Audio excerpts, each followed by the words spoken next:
जय झूलेलाल। मां विजय कोटवानी, सिंधु एकता मंच जो नेशनल प्रेसिडेंट। अॼु तव्हांखे ॿुधाईंदे ॾाढी ख़ुशी थी थिए त असां 27 जून ते सिंधी सारंगी डे मनाए रहिया आहियूं। सारंगी त कंहिं ज़माने मां लुप्ती थी वई हुई। लॻभॻि इहे सारंगी जो साज़ 1500 साल पुराणो आहे, पर इहा सिंधी सारंगी पोइ वञी मुल्तान पाकिस्तान में बसी ऐं उते जो चलन चालू थियो।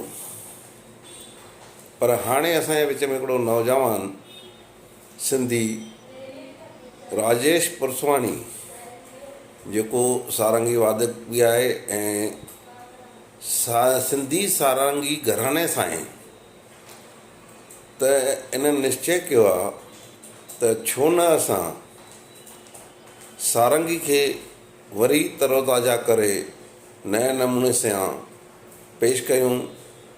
ऐं इन्हनि इहो मुक़ररु कयो आहे 27 जून ते।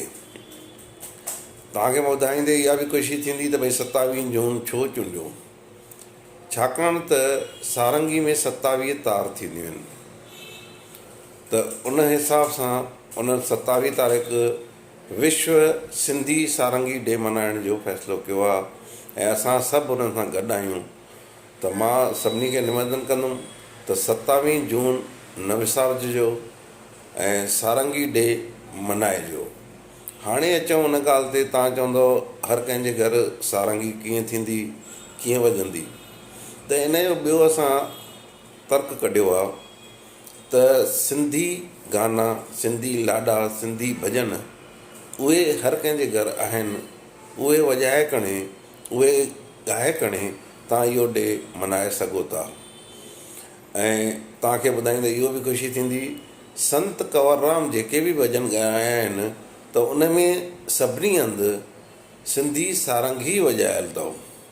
त मां तव्हांखे इहा निमाणी वेनिती कंदुमि, 27 जून बिल्कुलु न विसारिजो। सिंधी सारंगी डे मल्हायो वेंदो सॼे विश्व में। जय झूलेलाल।